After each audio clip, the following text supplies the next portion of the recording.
Partai PDI Perjuangan harus merasakan bagaimana kemudian posisinya di bawah dan sedang mengalami babak belur dalam proses kontestasi pilkada, meskipun hal ini hanya dilihat dari 4 wilayah yang kemudian menjadi pertarungan sengit, menjadi pertarungan kandang, menjadi pertarungan yang dipertaruhkan antara Jokowi, antara PDIP. Ternyata yang memenangkan kontestasi-kontestasi dalam pilkada serentak ini orang-orang yang akhirnya mengenakan warna biru-biru agak muda-muda gimana gitu.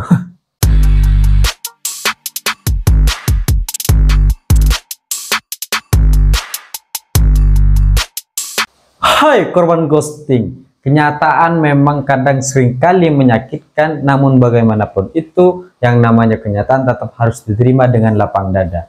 Kita percaya bahwa dalam berbagai macam proses kehidupan ada yang namanya roda, kadang di bawah, kadang di atas. Dan hari ini rasa-rasanya PDIP sedang mengalami masa-masa di mana dia harus menerima berbagai macam kondisi agar kemudian menetap di bawah.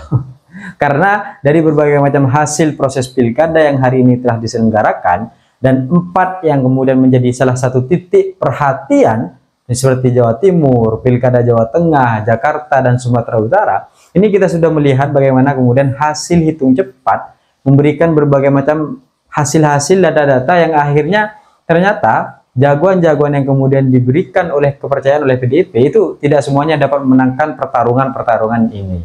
Pada akhirnya memang melawan berbagai macam kekuasaan, melawan berbagai macam suatu warna biru yang cukup mudah hari ini memang agak-agak sulit ya. Karena yang mau bagaimanapun yang namanya penguasa dapat mengontrol berbagai macam hal yang akhirnya ingin dilakukan dan sesuai dengan apa yang diharapkan. Dan hari ini kita melihat bagaimana kemudian Jawa Timur diungguli dalam hasil hitung cepat, diungguli oleh pasangan Khofifah dan Emil. Kemudian di Pilkada Jawa Tengah diungguli oleh Bapak Ahmad Lutfi dan Yassin, dan di Sumatera Utara juga diungguli oleh Bobi Nasution. Namun ada kemudian yang hasil berbeda dari berbagai macam 4 titik ini, yaitu di Pilkada Jakarta. Pilkada Jakarta akhirnya kita melihat bagaimana kemudian posisi Pramono dan Bang Dul tetap berada posisi teratas, dan dari semua berbagai macam lembaga-lembaga survei-survei yang ada, lembaga-lembaga yang kemudian akhirnya melaksanakan hasil hitung cepat proses pilkada ini menunjukkan angka yang cukup mirip antara satu dengan yang lain. Pramono dan Bang Dul rata-rata posisi teratas dengan angka 49 hingga 50%. Kemudian posisi Andika Perkasa dan Ahmad Lutfi ini saling tidak bisa terlalu dekat ya, karena cukup jauh, sekitar selisih 9% antara angka 40 dengan 59.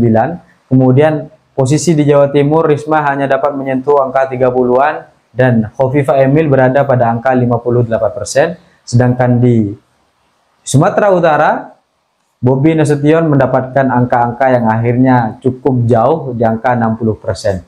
Hal-hal ini memang sudah menjadi suatu yang diperkirakan sejak awal bahwa dari berbagai macam hal yang ada, rasa-rasanya proses-proses pilkada ini akan berjalan sebagaimana yang sudah ditetapkan dari berbagai macam lembaga-lembaga survei yang ada.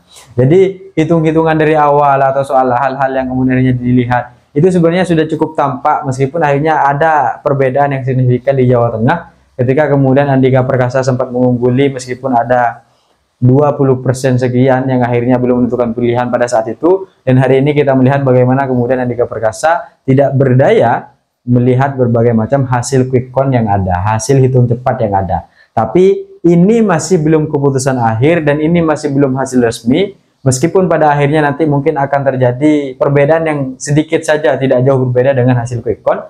Tapi mau bagaimanapun ini masih belum resmi dan kita tetap akan melihat bagaimana keputusannya di hasil resmi KPU nanti. Tapi kalau kita melihat hari ini, memang satu-satunya calon dari 4 wilayah yang kemudian menjadi titik pusat atau perhatian kalangan masyarakat hari ini tentang proses pilkada serentak ini, yang kemudian ada semacam pertarungan antara terah kekuasaan antara Jokowi dan Prabowo beserta PDIP.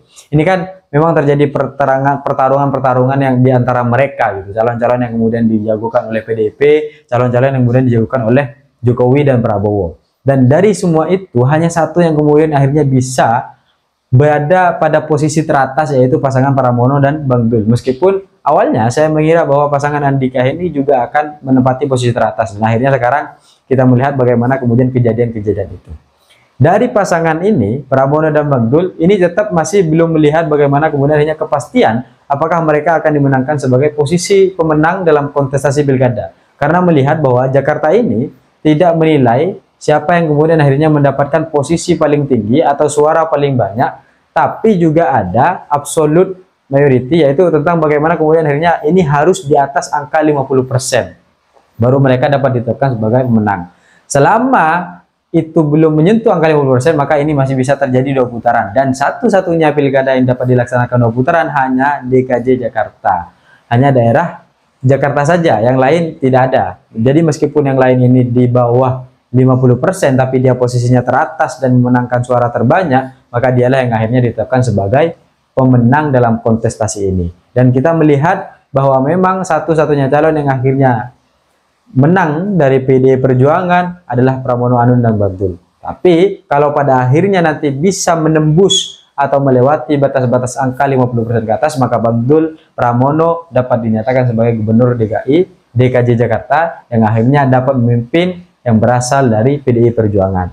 Memang hari ini rasa-rasanya PDI Perjuangan sedang babak belur dalam menghadapi kontestasi-kontestasi pilkada. Karena mau bagaimanapun, kekuasaan akan mempengaruhi berbagai macam keinginan-keinginan dan hajat-hajat yang diinginkan. Karena kontestasi politik di Indonesia ini kan sebenarnya agak-agak kotor yang ingin dibersihkan gitu.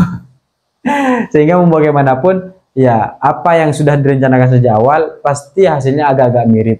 Karena settingan ini harus dimulai dari awal, tidak kemudian ujuk-ujuk di akhir. Kalau ujuk-ujuk di akhir atau kemudian terjadi di akhir saja, maka akan terbanyak gelombang masyarakat yang akhirnya nanti tidak menerima hasil-hasil tersebut.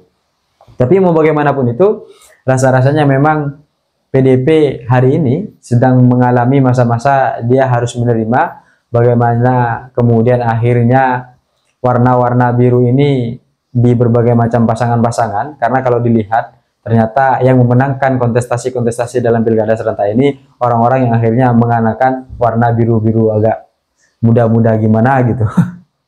Itu biru-biru yang waktu itu Prabowo Gibran kenakan untuk proses kampanye. Dan memang ini yang akhirnya sedang dimasifkan oleh orang-orang yang berada dalam kategori Kim Plus. Dan ini yang sedang dilaksanakan dan kita melihat bagaimana kemudian hasil-hasilnya mulai muncul.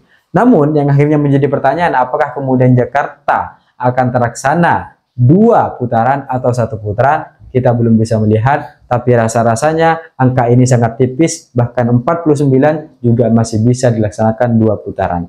Tapi ada berbagai macam kejadian-kejadian yang lucu dari proses kontestasi pilkada ini. Mulai dari Anies Baswedan yang akhirnya menyindir calon gubernurnya nyoblos di Jakarta atau enggak. Karena posisi Ridwan Kamil itu dan Suswono itu tidak mencoblos di Jakarta, karena mereka ya nyoblosnya di Bandung, satunya di Bogor gitu. Jadi gak ada yang akhirnya mencoblos di Jakarta karena mereka tidak asli Jakarta dan bukan KTP Jakarta ya, tapi mau menjadi calon gubernur di Jakarta.